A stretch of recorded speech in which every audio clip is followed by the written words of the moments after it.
എൻ്റെ പേര് ശ്രീരാജ് രവീന്ദ്രൻ, സിനിമാറ്റോഗ്രാഫറാണ്. ഞാൻ വർക്ക് ചെയ്ത പത്മിനി എന്ന് പറയുന്ന സിനിമയുടെ ലൊക്കേഷൻ വിശേഷങ്ങളാണ് ഇന്ന് നിങ്ങളുമായിട്ട് പങ്കുവയ്ക്കാൻ പോകുന്നത്. പത്മിനി ചെയ്യാനായിട്ട് ആദ്യത്തെ കോൾ എനിക്ക് വരുന്നത് ഞാൻ ഹൈദരാബാദിലുള്ളപ്പോഴാണ്. ഞാനൊരു തെലുങ്ക് സിനിമയുടെ ഷൂട്ടുമായിട്ട് ഹൈദരാബാദിൽ നിൽക്കുമ്പോഴാണ് എന്നെ ഡയറക്ടർ സെന്നഭായി എന്നെ വിളിച്ചിട്ട് ഇങ്ങനെ പത്മിനി എന്ന് പറയുന്ന പടം നമുക്ക് ദീപുവിൻ്റെ സ്ക്രിപ്റ്റാണ്. അത് ഓൾറെഡി അങ്ങനെ ഒരു സ്ക്രിപ്റ്റ് ഡിസ്കഷൻ നടക്കുന്നതിനെ കുറിച്ച് എനിക്കറിയായിരുന്നു. പക്ഷേ ഇത് ഇത്രയും പെട്ടെന്ന് തുടങ്ങും എന്നുള്ളൊരു ധാരണ എനിക്ക് ഉണ്ടായിരുന്നില്ല. അപ്പോൾ തെലുഗു സിനിമകളുടെ ഒരു പ്രത്യേകത എങ്ങനെയാണെന്ന് വെച്ചാൽ മാസത്തിൽ ഒരു 10-12 ദിവസം ഷൂട്ട് ചെയ്ത് കുറേ മാസങ്ങൾ നീണ്ടുപോകുന്ന ഒരു പ്രോസസ്സാണെന്നും അന്നാണ് ഞാൻ മനസ്സിലാക്കുന്നത്. അപ്പോൾ ചിലപ്പോൾ ഒരു 3-4 മാസം കഴിഞ്ഞാൽ പത്മിനി ഷൂട്ട് തുടങ്ങേണ്ടി വരും എന്നുള്ളൊരു കാര്യം കേട്ടപ്പോൾ എനിക്ക് വല്ലാത്തൊരു ആദ്യം തന്നെ ഒരു വിഷമമാണ് തോന്നിയത്. കാരണം ഇത് ചെയ്യാൻ പറ്റിയില്ലെങ്കിലോ, കാരണം അന്ന് നമ്മൾ മുൻനിര നടനെ വെച്ച് ചെയ്യാൻ പോകുന്നൊരു സിനിമ എന്നുള്ള നിലയ്ക്ക് അതിൻ്റെ ഒരു ഭാഗമാവണമെന്ന് വല്ലാത്തൊരു ആഗ്രഹം ഉണ്ടായിരുന്നു. അപ്പം അങ്ങനെ വിചാരിച്ച് വളരെ ടെൻഷനിലും ഒക്കെ ഓരോ ദിവസങ്ങളൊക്കെ ഇങ്ങനെ കടന്നുപോയിക്കൊണ്ടിരുന്നു. ഞാൻ എപ്പോഴും ഇങ്ങോട്ട് വിളിച്ച് ചോദിക്കും എന്തായി പത്മിനിയുടെ അപ്ഡേറ്റ്. അങ്ങനെ ഇരിക്കുമ്പോഴാണ് എൻ്റെ ഒരു അസോസിയേറ്റ് ഒരു രമേശ് ഏട്ടനുണ്ട്. രമേശ് ഏട്ടൻ ചോദിച്ചു നമുക്ക് വേണമെങ്കിൽ എടപ്പള്ളിയിലൊരു മെഴുതിരി എത്തിക്കാം, ചിലപ്പോൾ കുറച്ചൊക്കെ ഒന്ന് നീണ്ടു കിട്ടും, അത്യാവശ്യം നല്ല പ്രാർത്ഥിച്ചാൽ നടക്കും എന്നൊക്കെ പറഞ്ഞു. ഞാൻ പറഞ്ഞു എന്തെങ്കിലും ചെയ്യും, നിങ്ങൾ കുറച്ച് നീങ്ങിയാൽ നല്ലതായിരുന്നു എന്നൊക്കെ വിചാരിച്ച് ഇങ്ങനെ നിൽക്കുമ്പോഴാണ് ആ സിനിമ കഴിഞ്ഞു. അതിനുശേഷം ഞങ്ങൾ അതിനടുത്ത വേറൊരു സിനിമയും കൂടെ ചെയ്തു.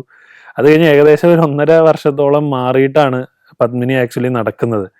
അപ്പോൾ ഇപ്പോഴും തമാശയായിട്ട് പറയാറുണ്ട് മെഴുകുതിരിയുടെ പകുതി കത്തിച്ചാൽ മതിയായിരുന്നു, അങ്ങനെയാണെങ്കിൽ കുറച്ചും കൂടെ നേരത്തെ നടന്നേനെന്ന് ഞങ്ങളുടെ ഇടയിൽ ഒരു തമാശയായിട്ട് പറയാറുണ്ട്. അപ്പോൾ അങ്ങനെ ഒരു നീണ്ട ഒരു കാത്തിരിപ്പിന് ശേഷമാണ് പത്മിനിയിലേക്ക് ഞങ്ങൾ ഷൂട്ടിങ്ങിലേക്കൊക്കെ വന്നെത്തുന്നത്. ദീപുവും സംവിധായകൻ സെന്നാഹെഗ്ഡെയും ഞാനും അതുപോലെ തന്നെ ഞങ്ങളുടെ പ്രൊഡ്യൂസർ ലിറ്റിൽ ബിഗ് ഫിലിംസിൻ്റെ പ്രശോഭേട്ടൻ പ്രൊഡ്യൂസർ, ഞങ്ങളെല്ലാവരും ഒരു 4 ആളും ഇരുന്നിട്ട് കാഞ്ഞങ്ങാട് പുള്ളിയുടെ ഡയറക്ടറുടെ വീട്ടിലിരുന്നിട്ടാണ് ഇതിൻ്റെ സ്ക്രിപ്റ്റിൻ്റെ ചില റീവർക്കുകൾ, അതായത് നമുക്ക് വർക്കായതും വർക്കാവാതിരുന്ന ചില ഭാഗങ്ങളെല്ലാം ഉണ്ടായിരുന്നു. അപ്പോൾ അത്തരത്തിലുള്ള കാര്യങ്ങൾ റീവർക്ക് ചെയ്യലും മറ്റുമൊക്കെ ആയിട്ട് ഞങ്ങൾ ഓരോ പ്രാരംഭഘട്ടത്തിലുള്ള ചില വർക്കുകളൊക്കെ ഇങ്ങനെ സ്റ്റാർട്ട് ചെയ്തു. ഡെയിലി 1-2 സീനുകൾ ഡിസ്കസ് ചെയ്യും. അത് നടക്കുന്ന സമയത്താണ് പാരലലി വീണ്ടും പുള്ളിയുടെ തന്നെ അസോസിയേറ്റ് ആയിട്ടുള്ള ഞങ്ങളുടെ മെയിൻ ഒരു ലൊക്കേഷൻ ഹണ്ടർ എന്നൊക്കെ വിളിക്കാം, ശങ്കറിൻ്റെ റോൾ ഇതിലേക്ക് വീണ്ടും വരികയാണ്. ശങ്കറിനോട് പറഞ്ഞു ഡയറക്ടർക്ക് ഇത് ആദ്യം കാഞ്ഞങ്ങാട് തന്നെ ഷൂട്ട് ചെയ്യണമെന്നായിരുന്നു പ്ലാൻ. അപ്പോൾ കാഞ്ഞങ്ങാട് ഇതിന് പറ്റിയ ലൊക്കേഷൻസ് കണ്ടുപിടിക്കാനായിട്ട് ശങ്കറിനെ നമ്മൾ വിടുകയാണ്. ശങ്കറിനെയും ഒരു ഡ്രൈവർ വിബി എല്ലാം ചേർന്ന് അവരിങ്ങനെ എല്ലാം സ്ഥിരം പ്രോസസ്സാണ്, കാണുന്ന വഴികളിലൂടെ എല്ലാം സഞ്ചരിക്കുക, നല്ല ലൊക്കേഷൻസ് കണ്ടുപിടിക്കുക, ഇത് തന്നെയാണ് പ്രോസസ്സ്. അപ്പോൾ ഇത് വായിച്ചപ്പോൾ എനിക്ക് മനസ്സിൽ തോന്നിയൊരു ലൊക്കേഷൻ എന്ന് പറയുന്നത് അത്യാവശ്യം പാടങ്ങളും വയലുകളും ബാക്ക്ഗ്രൗണ്ടിൽ മലകളെല്ലാം കാണുന്ന അത്തരത്തിലുള്ള ഒരു ലൊക്കേഷനാണ് എൻ്റെ മനസ്സിൽ പോയിരുന്നത്. വീടാണെങ്കിലും ഒരു പഴയ വീടുകളും എല്ലാം ആയിട്ടുള്ള ഒരു നമ്മൾ മലയാളത്തിലൊക്കെ കണ്ടുവരുന്ന ഒരു പാലക്കാടിൻ്റെ ഭംഗി എന്ന് പറയുന്നതാണ് എൻ്റെ മനസ്സിൽ ആദ്യം തന്നെ പോയത്. പക്ഷേ ഇത് കാഞ്ഞങ്ങാട് ചെയ്യാമെന്ന് പറയുമ്പോൾ നമുക്ക് ആദ്യമേ എന്തായാലും ഒന്ന് ട്രൈ ചെയ്ത് നോക്കണമല്ലോ. അപ്പോൾ അങ്ങനെയാണ് ലൊക്കേഷൻ തപ്പിയിരുന്നത്. നമുക്ക് ചില നല്ല കവലകളും മറ്റും എല്ലാം കിട്ടിയിരുന്നു. പക്ഷേ ഒരു വിഷ്വലി വളരെ പ്ലീസിങ് ആയിട്ടുള്ള ഒരു വൈഡ് ഷോട്ട് വെക്കാൻ പാകത്തിനുള്ള നല്ലൊരു ലൊക്കേഷൻ നമുക്ക് അങ്ങനെ കണ്ടെത്താൻ കഴിഞ്ഞില്ല. കാരണം കാഞ്ഞങ്ങാടിൻ്റെ കുറച്ച് മലഞ്ചെരിവുകളുള്ള സ്ഥലത്തേക്ക് പോയാലും അധികം വൈഡായിട്ട് കിടക്കുന്ന മലകളില്ല. മലകളുണ്ടെങ്കിൽ തന്നെ വളരെ പിന്നിലായിരിക്കും, അല്ലെങ്കിൽ മരങ്ങളാൽ നിറഞ്ഞു നിൽക്കുകയായിരിക്കും, അത്യാവശ്യം ഒരു കാട് പോലെ. അപ്പോൾ നമുക്ക് പാലക്കാട് കാണുന്ന പോലെ വളരെ അടുത്ത് മലകൾ പാടത്തിൻ്റെയൊക്കെ ബാക്കിലായിട്ട് കാണുന്നൊരു ഫീല് കിട്ടുന്നുണ്ടല്ലോ. അപ്പോൾ അങ്ങനെ ഇരിക്കുമ്പോഴാണ് ഇത് ഡയറക്ടറായിട്ട് ഡിസ്കസ് ചെയ്തതും പുള്ളി അപ്പോൾ അതിൽ ഫ്ലെക്സിബിൾ ആയിരുന്നു. എന്നാൽ ശരി കുഴപ്പമില്ല, നമ്മൾ നമ്മുടെ ഭാഗത്തുനിന്ന് മാറി ഒരു വിഷ്വൽ സ്റ്റൈൽ നമുക്ക് വേണമെങ്കിൽ നോക്കാം എന്നുള്ളൊരു തീരുമാനത്തിൻ്റെ ഭാഗമായിട്ട് എന്നാൽ നമുക്ക് പാലക്കാടൊന്ന് പിടിച്ച് കളയാം എന്നുള്ളൊരു തീരുമാനം അങ്ങനെയാണ് എത്തുന്നത്. അപ്പോൾ പാലക്കാടൊക്കെ എത്തിക്കഴിയുമ്പോൾ നമ്മുടെ അസോസിയേറ്റ് ഡയറക്ടർ ശങ്കറും അതുപോലെ 1-2 ലൊക്കേഷൻ മാനേജ് പല സ്ഥലങ്ങൾ കണ്ടിരുന്നു, ഒറ്റപ്പാലം, കൊല്ലങ്കോട്, അങ്ങനെ പല സ്ഥലങ്ങൾ കണ്ടിരുന്നു. അപ്പോൾ അവരായിട്ട് പലയിടങ്ങളിലും പോയിട്ട് ഫോട്ടോസ് അയച്ചു തരും. നമ്മളൊരു ഗ്രൂപ്പ് ക്രിയേറ്റ് ചെയ്ത് പലതും അയക്കും. അതിൽ ഇഷ്ടപ്പെടുന്നതിനെല്ലാം നമ്മൾ ഒന്ന് മാർക്ക് ചെയ്ത് റിപ്ലൈ എന്തെങ്കിലും അയക്കും. അപ്പോൾ ആ രീതിയിൽ ചില ഷോർട്ട് ലിസ്റ്റ് ആയിട്ടുള്ള കുറച്ച് ലൊക്കേഷൻസ് ഉണ്ടായിരുന്നു. ഡയറക്ടർക്കും കണ്ടിട്ട് കുഴപ്പമില്ല എന്ന് തോന്നിയ ചില സ്ഥലങ്ങൾ, നമ്മുടെ കഥാപരമായിട്ട് നമുക്ക് ചേർന്ന് പോകുന്ന നമ്മുടെ റിക്വയർമെൻറ്റ്സിന് പറ്റിയ സ്ഥലങ്ങൾ കുറേയെല്ലാം ഉണ്ടായിരുന്നു. അങ്ങനെ എന്നാലും വീടുകളും മറ്റുമൊക്കെ ഫിക്സ് ചെയ്യണമെങ്കിൽ ഞങ്ങൾ തന്നെ നേരിട്ട് ചെല്ലണം. അപ്പോൾ ഏതായാലും പാലക്കാട് ചെയ്യാമെന്നുള്ളൊരു തീരുമാനമായ സ്ഥിതിക്ക് ഞാനും ഡയറക്ടറും അതുപോലെ പ്രൊഡ്യൂസറും എല്ലാവരും ചേർന്ന് ഞങ്ങൾ പാലക്കാടേക്ക് പോവുകയാണ്. അങ്ങനെ പാലക്കാട് ചെന്നിട്ട് അവിടെ ഒരു ലൊക്കേഷൻ മാനേജർ ഉണ്ട്, ഒരു സജേഷ് എന്ന് പറഞ്ഞിട്ടൊരു ലൊക്കേഷൻ മാനേജറുമായിട്ട് ഞങ്ങൾ കൊല്ലങ്കോട് ഭാഗത്തുള്ള, നമുക്ക് കുറേയൊക്കെ കണ്ടപ്പോൾ മനസ്സിലായി കൊല്ലങ്കോടാണ് നമുക്ക് വേണ്ട പലതും ലൊക്കേഷൻസ് കിട്ടുന്നതെന്ന് നമുക്ക് മനസ്സിലായി. അങ്ങനെ നമ്മൾ ആ ചുറ്റുവട്ടത്തുള്ള പല സ്ഥലങ്ങളും കാണാൻ തുടങ്ങുകയാണ് ഉണ്ടായത്. അങ്ങനെ അങ്ങനെ യാത്രയുടെ പല ഭാഗങ്ങളായിട്ട് ഒന്നൊന്നായി നമുക്ക് ആവശ്യത്തിലുള്ള റിക്വയർമെൻറ്റിനോട് ചേർന്ന് നിൽക്കുന്ന ലൊക്കേഷൻസ് ഓരോന്നായിട്ട് കിട്ടി നമ്മൾ ചിലതെല്ലാം വേണ്ടാന്ന് വെക്കേണ്ടി വന്നു, നമുക്കൊരു ഡിസ്റ്റൻസും മറ്റും എല്ലാം കണ്ട്. അങ്ങനെ ഏകദേശം ഒരു 90% കൊല്ലങ്കോടിനെ ചുറ്റിപ്പറ്റിയാണെന്നുള്ളൊരു ധാരണയിലേക്ക് എത്തിയപ്പോൾ നമ്മൾ എന്നാൽ കൊല്ലങ്കോട് തന്നെ ബേസ് ചെയ്ത് നമുക്ക് ചെയ്യാം എന്ന് തീരുമാനിച്ച് ഫുൾ ക്രൂ ആയിട്ട് പിന്നീട് ഞങ്ങൾ പാലക്കാട്ടേക്ക് തിരിക്കുകയാണ് ഉണ്ടായത്. അപ്പോൾ പല പല ലൊക്കേഷൻസ് നമുക്ക് ഓക്കെ ആയി വരുന്ന സമയത്തും നമുക്കൊരു സംതൃപ്തി അധികം കിട്ടാത്തൊരു ലൊക്കേഷനായിരുന്നു. എന്ത് ചെയ്തിട്ടും പലതും കണ്ടിട്ടും നമ്മൾ സാറ്റിസ്ഫൈഡ് ആവാത്തൊരു ലൊക്കേഷനായിരുന്നു ഒരു പാടത്തിൻ്റെ നടുക്ക് നമുക്കൊരു ആൽമരവും വേണം. ഈ ആൽമരത്തിന് കഥയിലും ഒരു പ്രസക്തിയുണ്ട്. ഈ പറയുന്ന പ്രധാന കഥാപാത്രം രമേശന്റെ ഒരു കവിത തന്നെ ആൽമരത്തിലെ കാക്ക എന്നാണ്. അപ്പോൾ അത്തരത്തിലൊക്കെ സിനിമയായിട്ട് ബന്ധമുള്ളത് കൊണ്ട് ആൽമരവും വളരെ പ്രസക്തമാണ്. ഈ പറയുന്ന നല്ലൊരു ലൊക്കേഷനിലായിരിക്കണം അത് ഇരിക്കേണ്ടതും. ഈ നമ്മൾ ഒറ്റപ്പാലം ഭാഗത്തെല്ലാം ഒരു ആൽമരം കണ്ടിരുന്നു, അത് അത്ര തിക്നെസ് ഇല്ല, ഇലകളൊക്കെ വളരെ കുറവാണ്. പക്ഷെ കുഴപ്പമില്ല, നമുക്ക് എന്തെങ്കിലും VFXോ മറ്റോ ചെയ്ത് അത് ഫിക്സ് ചെയ്യാം. എന്നാൽ പാടത്തിന്റെ നടുക്കാണോ എന്ന് ചോദിച്ചാൽ അല്ല, അത് റോഡാണ്, പാലത്തിന്റെ നടുക്ക് കൂടെ റോഡ് സൈഡിൽ നിൽക്കുന്ന പോലെയാണ്. അപ്പോൾ അതിനിരിക്കാൻ ഒരു സ്പേസോ ഒന്നും തന്നെ ഉണ്ടായിരുന്നില്ല. അത്തരത്തിലൊരു സാറ്റിസ്ഫാക്ടറി അല്ലാത്ത റിസൾട്ട്സ് വന്നുകൊണ്ടിരിക്കുന്ന ഒരു സമയത്താണ് നമ്മൾ കൊല്ലങ്കോട് എത്തിയപ്പോൾ ഒരു ലൊക്കേഷൻസ് ഇങ്ങനെ കണ്ടുപോകുന്നതിന്റെ ഭാഗമായിട്ട് പാസിംഗ് ഷോട്ടൊക്കെ എടുക്കാനായിട്ട് ഒരു സ്ഥലം ഇങ്ങനെ കണ്ടുപോകുന്നതിന്റെ ഭാഗമായിട്ടാണ് നമ്മൾ ചേരാപുരം എന്നെന്തോ പറയുന്നൊരു സ്ഥലത്തായിട്ട് ഒരു പാടത്തിന്റെ സൈഡിൽ ഒരു മരം നിൽക്കുന്നത് കണ്ടു. നമുക്കത് ആൽമരം ഒന്നല്ല, ഒരു സാധാരണ ഒരു മരം. അപ്പോൾ ഞങ്ങൾ വണ്ടി നിർത്തിയിട്ട് അതിൻ്റെ ഉള്ളിലേക്ക് വണ്ടി പോകുന്നതാണ്. ഞങ്ങൾ ഇറങ്ങി അങ്ങോട്ടൊന്ന് നടന്നു നോക്കി. പാസിംഗ് ഷോട്ട് എന്തായാലും ഈ റോഡിൽ എടുക്കാം എന്നുള്ളതിൽ വേറെ സംശയമില്ല. ഈ സ്ഥലത്തേക്ക് ഇറങ്ങി പോയപ്പോഴാണ് അവിടെ അതിൻ്റെ ബാക്ക് ഡ്രോപ്പിലായിട്ട് ഞാൻ വേറൊരു പെർസ്പെക്റ്റീവ് നോക്കിയപ്പോൾ ഈ മരം നിൽക്കുന്നുണ്ട്, ഇതിൻ്റെ ബാക്കിലായിട്ട് മലകളെല്ലാം നിൽക്കുന്നുണ്ട്.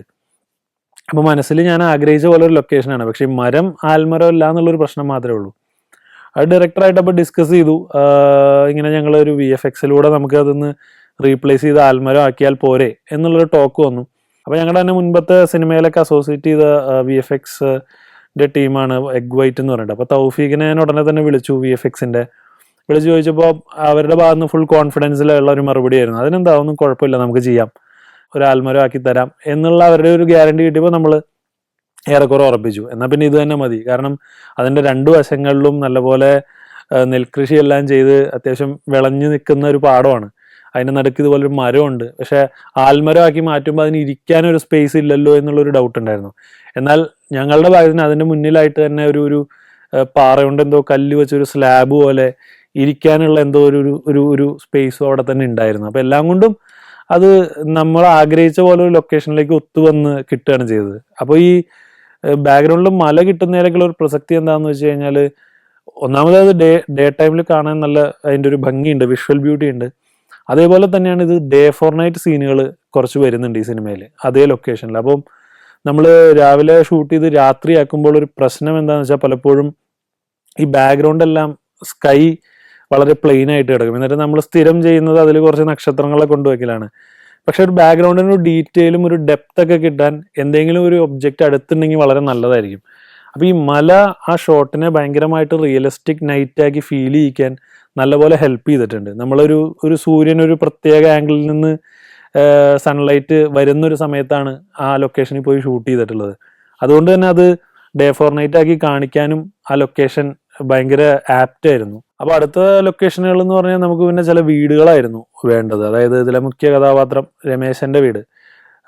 രമേശന്റെ വീട് എന്ന് പറഞ്ഞാൽ പാലക്കാട്ടേക്ക് നമുക്ക് പോയി കഴിഞ്ഞാൽ മനസ്സിലാവും, കുറേ ഷൂട്ടിങ്ങുകൾ നടന്നിട്ടുള്ള ഒരു സ്ഥലമായതുകൊണ്ട് ഷൂട്ടിങ്ങിന് സ്ഥിരമായിട്ട് കൊടുക്കുന്ന വീടുകളും മറ്റുമായിട്ട് കുറേ ഓപ്ഷൻസ് നമുക്ക് ഉണ്ടാവും. നമുക്ക് ലൊക്കേഷൻ മാനേജേഴ്സ് കൊണ്ടുപോയി കാണിച്ചു തരും. അപ്പോൾ അത്തരത്തിൽ വലിയ പ്രത്യേകതകളൊന്നും ഇല്ലാത്ത ഒരു സ്ഥിരമായിട്ട് ഷൂട്ടിങ്ങിന് കിട്ടുന്ന ഒരു കാണാൻ കൊള്ളാവുന്ന ഒരു വീട് എന്നുള്ള നിലയ്ക്കാണ് നമ്മൾ രമേശന്റെ വീട് എന്ന് പറഞ്ഞിട്ടൊരു വീട് പോയി കാണുന്നത്. അപ്പോൾ കണ്ടു കഴിഞ്ഞപ്പോൾ അത് വളരെ ഇഷ്ടപ്പെട്ടു. നമുക്ക് വർക്ക് ചെയ്യാൻ ആവശ്യത്തിന് സ്പേസ് ഉണ്ട്. അതിൻ്റെ ബാക്കിൽ നമുക്കൊരു ചെറിയൊരു വാഴക്കൃഷിയൊക്കെ വേണമായിരുന്നു, അതിന് സ്പേസ് ഉണ്ട്. അപ്പോൾ നമ്മളായിട്ട് അവിടെ കുറച്ച് തൈയെല്ലാം കൊണ്ട് നട്ട് ചെറിയൊരു കൃഷിയൊക്കെ അവിടെ സെറ്റ് ചെയ്തു. പിന്നെ അതിൻ്റെ മുന്നിലാണെങ്കിലും കുറച്ച് ഓപ്പൺ ആയിട്ട് കിടക്കായിരുന്നു. അപ്പോൾ അവിടെ നമ്മൾ ആർട്ട് ഡയറക്ടർ അർഷാദായിരുന്നു. അപ്പോൾ അർഷാദ് അവിടെ ഒരു ചെറിയൊരു അരമതിലൊക്കെ പണിത് ആ വീട്ടിലേക്ക് നല്ല അതിലൊരു ഓപ്പണിങ്, ആ വീടിൻ്റെ ഒരു ഷോട്ട് ആദ്യം കാണിക്കുമ്പോൾ നമുക്ക് കാണാം 2 ചെറിയ അരമതിലിനെയൊക്കെ വെച്ചിട്ടാണ് അത് ഫ്രെയിം ചെയ്തിട്ടുള്ളത്. അപ്പോൾ അവിടെ ആ ഒരു സെറ്റ് വർക്കൊക്കെ ചെയ്തപ്പോൾ ആ വീടിന് മൊത്തത്തിൽ നല്ലൊരു ഫ്രണ്ടിൽ നിന്ന് കാണാൻ നല്ലൊരു രസം ഉണ്ടായിരുന്നു. അപ്പോൾ അതിൻ്റെ ഫ്രണ്ടിലായിട്ട് ഒരു അമ്പലമല്ലാണ്, നമുക്ക് സിങ് സൗണ്ട് ആയതുകൊണ്ട് അത് ചെറിയൊരു ടെൻഷൻ ഉണ്ടായിരുന്നു. എങ്കിൽ പോലും അവരോടെല്ലാം സംസാരിച്ച് നമുക്കത് അത്യാവശ്യം അവർ കോപ്പറേറ്റീവായിട്ട് നമുക്ക് ചെയ്തു തന്നു. അവർ പാട്ടൊന്നും ഉച്ചത്തിൽ വെക്കാതെ എല്ലാം നമുക്ക് സഹായിച്ചിരുന്നു. അപ്പോൾ ആ വീട് നമുക്ക് ഓക്കെ ആയി. അങ്ങനെ ഇരിക്കുമ്പോഴാണ് അതിൻ്റെ ജസ്റ്റ് പുറത്തേക്ക് ഇറങ്ങിയപ്പോൾ ഇനി വേറെ ഏതെന്ന് പറഞ്ഞിങ്ങനെ അടുത്ത വീടുകൾ 3-4 നമുക്ക് ഈ സിനിമയ്ക്ക് വേണം. അങ്ങനെ ഇരിക്കുമ്പോഴാണ് തൊട്ടപ്പുറത്തൊരു വീട് ശ്രദ്ധയിൽ പെട്ടത്. അതിൻ്റെ അവിടെ നിന്നൊരു 20 അടിയില്ല.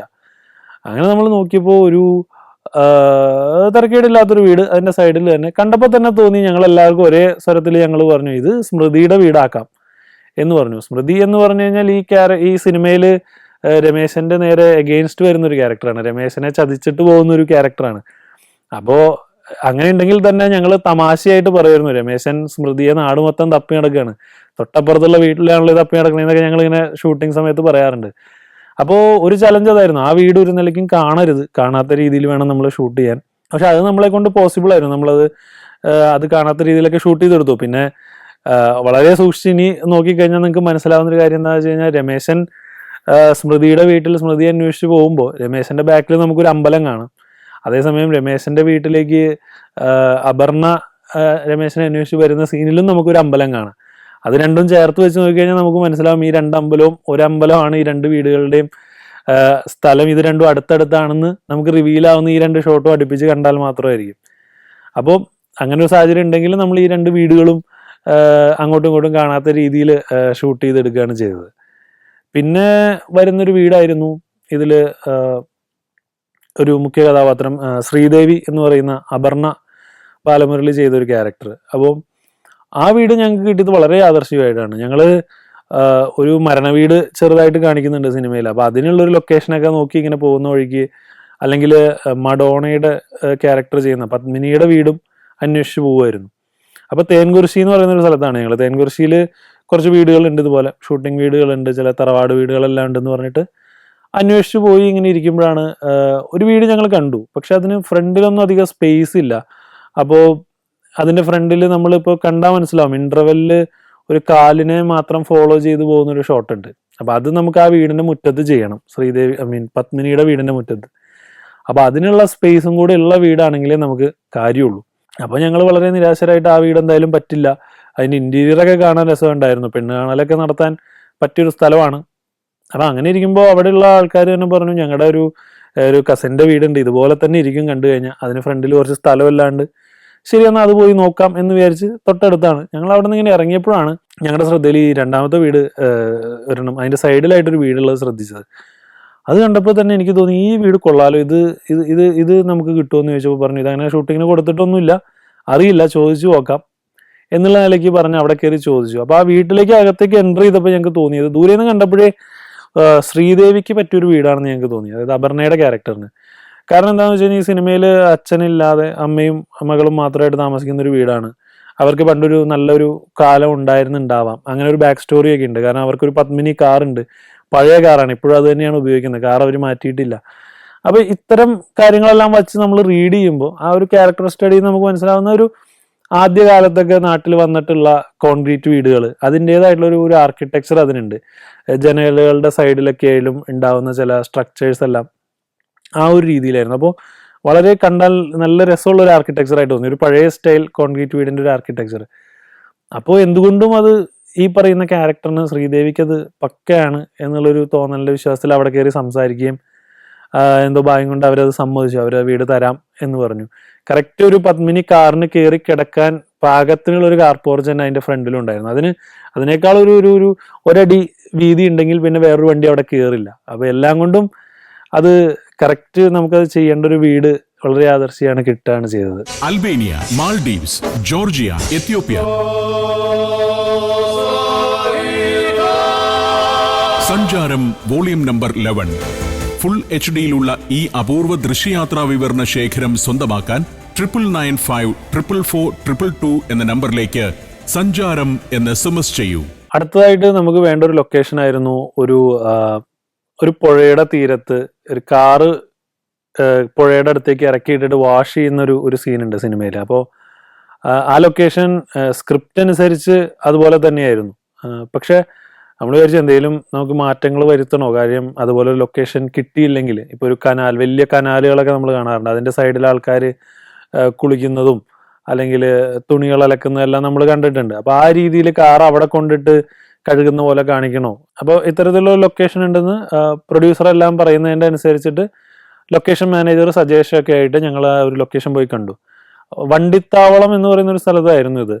അപ്പോൾ ഇവിടെ ചെല്ലുമ്പോൾ നമ്മൾ കാണുന്നത് എന്താണെന്ന് വെച്ച് കഴിഞ്ഞാൽ ഒരു ഡാമിൻ്റെയോ മറ്റോ സൈഡിലുള്ള ഒരു കാച്ച്മെന്റ് ഏരിയ ആണ്. കണ്ടാലൊരു പുഴ പോലെയാണ് ഞങ്ങൾക്ക് തോന്നിയത്. അപ്പോൾ ഒരു തെങ്ങും തോപ്പുണ്ട്, നല്ല മനോഹരമായിട്ടുള്ളൊരു തെങ്ങും തോപ്പുണ്ട്, നല്ല തണലെല്ലാം ആണ്. അതിൻ്റെ തൊട്ടടുത്തേക്ക് ഇങ്ങനെ വെള്ളം ജസ്റ്റ് ഇങ്ങനെ കയറി ഇങ്ങനെ നിൽക്കുന്നുണ്ട്. അപ്പോൾ കണ്ടപ്പോൾ തോന്നി അവിടെ വണ്ടികളെല്ലാം പോയിട്ടുള്ള ടയറിന്റെ മാർക്കെല്ലാം നമുക്ക് കാണാം. അപ്പോൾ ഇതെന്തുകൊണ്ടും കറക്റ്റ് ആണ്. നമുക്ക് വണ്ടി നേരെ അവിടേക്ക് ഇറക്കത്തിലേക്ക് അങ്ങോട്ട് വെള്ളത്തിന്റെ അടുത്ത് കൊണ്ട് നമ്മൾ പാർക്ക് ചെയ്യുന്നു, അവിടെ വണ്ടി വാഷ് ചെയ്തുകൊണ്ട് ഇവർ തമ്മിൽ സംസാരിക്കുന്ന കോൺവെർസേഷൻ സീൻ നമ്മൾ എടുക്കുന്നു. ഓക്കെയാണ്, വേറെ സംശയങ്ങളൊന്നുമില്ല, ഫിക്സ് ആണ്, നമുക്കിത് തന്നെ മതി എന്നുറപ്പിച്ച് ഞങ്ങൾ അവിടെ നിന്ന് തിരിച്ചു പോരുകയാണ് ഉണ്ടായത്. പിന്നീട് ഷൂട്ടിംഗ് തുടങ്ങി പല പല സീനുകളെല്ലാം കഴിഞ്ഞ് കുറേ ദിവസങ്ങൾക്ക് ശേഷം ഈ സീൻ ഷൂട്ട് ചെയ്യേണ്ട ദിവസമായപ്പോൾ നമുക്ക് ഓൾറെഡി ലൊക്കേഷൻ അറിയാവുന്നതാണല്ലോ. നേരെ ഞങ്ങൾ ഇങ്ങോട്ട് വരികയാണ്. രാവിലെ ഞങ്ങൾ ലൊക്കേഷനിലേക്ക് എത്തുമ്പോൾ കാണുന്ന കാഴ്ച എന്താണെന്ന് വെച്ച് കഴിഞ്ഞാൽ വെള്ളം വളരെ ഇറങ്ങിയിരിക്കുകയാണ് താഴേക്ക്. അപ്പോൾ ഒരു നിലയ്ക്ക് ആലോചിച്ച് കഴിഞ്ഞപ്പോൾ വളരെ സന്തോഷമായി. എന്താ കാര്യം എന്ന് വെച്ച് കഴിഞ്ഞാൽ നേരത്തെ ഈ തെങ്ങുംതോപ്പിനോട് ചേർന്നായിരുന്നു ഈ വെള്ളം കയറി നിൽക്കുന്നത്. ഇപ്പൊ കാണുമ്പോൾ തെങ്ങുംതോപ്പിന്റെ അടുത്ത് നിന്ന് വളരെ താഴേക്ക് ഇറങ്ങിയിട്ടാണ്. അപ്പോൾ ഒരു മണലിന്റെ ഒരു തരം ഒരു തിട്ട നമുക്ക് ഇങ്ങനെ കാണാം, താഴേക്ക് സ്ലോപ്പൊക്കെ ഉണ്ട്. വണ്ടി അവിടെ കൊണ്ടുവന്ന് നിർത്തി കഴുകുന്നതൊക്കെ കാണിക്കാൻ പ്രത്യേകിച്ച് നല്ല രസമായിരിക്കും. ഇത് കുറച്ചും കൂടെ ബാക്ക്ഗ്രൗണ്ടിലായിട്ട് നമുക്ക് ഈ തെങ്ങുംതോപ്പെല്ലാം വളരെ മനോഹരമായിട്ട് വൈറ്റ് ഷോട്ടിൽ കിട്ടും. അപ്പോൾ എല്ലാം കൊണ്ടും വളരെ ഹാപ്പിയായി. കൊള്ളാം, ഇതൊരു നല്ലൊരു ഹാപ്പി ആക്സിഡന്റ് ആണ് എന്നുള്ള പോലെ ഞങ്ങളൊക്കെ വളരെയധികം സന്തോഷിച്ചു. അപ്പോൾ ജിബെല്ലാം സെറ്റ് ചെയ്തിട്ട് ഒരു സോങ് കട്ടൊക്കെ എടുക്കാനുണ്ട്. അപ്പോൾ ജിബെല്ലാം സെറ്റ് ചെയ്തോളാൻ പറഞ്ഞു. സാധാരണത്തേലും അധികം സമയം എടുക്കുന്നുണ്ട് ജിബ് സെറ്റ് ചെയ്യാൻ. കാരണം എന്താ വെച്ച് കഴിഞ്ഞാൽ ഭയങ്കര കാറ്റാണ്. പാലക്കാട് പലയിടങ്ങളിലുള്ള പോലെ അവിടെ ഭയങ്കര കാറ്റായിരുന്നു. അതിൻ്റെ എല്ലാ ഇടയിൽ കൂടെ അവർ സെറ്റ് ചെയ്യുന്നുണ്ട്. ഇതെല്ലാം സെറ്റ് ചെയ്ത് എന്ത് ചെയ്തിട്ടും തീരുന്നില്ല, സമയം എടുക്കുന്നുണ്ട്. ഒരു വിധത്തിൽ ജിബെല്ലാം സെറ്റ് ചെയ്ത് ഫ്രെയിം വെച്ച് അതിൻ്റെ ആമെല്ലാം പുഴയുടെ ഭാഗത്തേക്കെല്ലാം ഇറക്കി വെച്ച് നമ്മളെല്ലാം സെറ്റ് ചെയ്ത് വെച്ചു. അതിനുശേഷം മോണിറ്ററും എല്ലാം കൊണ്ടുവന്ന് ആ വെള്ളത്തിൽ നിന്ന് കുറച്ച് മാറി ഒരു സ്ഥലത്ത് ഡയറക്ടർക്ക് കംഫർട്ടബിൾ ആയിട്ടിരുന്ന് കാണാൻ പാകത്തിനെല്ലാം മോണിറ്റർ എല്ലാം സെറ്റ് ചെയ്ത് നമ്മൾ ഇരുന്നു. ഞാനും മോണിറ്ററിൻ്റെ അടുത്താണ്, കാരണം ജിബിലായതുകൊണ്ട് ക്യാമറ ഓപ്പറേറ്റ് ചെയ്യേണ്ട ആവശ്യമില്ല. അങ്ങനെ ആർട്ടിസ്റ്റ് എല്ലാം വന്നു, എല്ലാവരും ഇരുന്ന് നമ്മൾ ഷോട്ട് എടുക്കാൻ തുടങ്ങി. കാറ്റിൻ്റെ ഭയങ്കരമായ പ്രശ്നം കൊണ്ട് ക്യാമറ ഇളകുന്നതെല്ലാം ഉണ്ട്. അതെല്ലാം മാനേജ് ചെയ്ത് ഒരു വിധത്തിൽ നമ്മൾ ഷോട്ട് എടുക്കാൻ തുടങ്ങി. അങ്ങനെ ഷോട്ട് എടുക്കാൻ തുടങ്ങി. ആദ്യത്തെ ഷോട്ട് ഷൂട്ട് ചെയ്ത് കഴിഞ്ഞ് കട്ട് വിളിച്ചപ്പോഴാണ് നമ്മൾ ഒരു കാര്യം ശ്രദ്ധിക്കുന്നത്. നമ്മുടെ കാലൊക്കെ ചെറുതായിട്ട് ഇങ്ങനെ നനഞ്ഞിരിക്കുന്നുണ്ട്. അപ്പോൾ അതെന്താണെന്ന് നോക്കിയാൽ പുല്ലാണ് താഴെ. പുല്ലിൻ്റെ ഉള്ളിലൊക്കെ ഒരു വെള്ളം.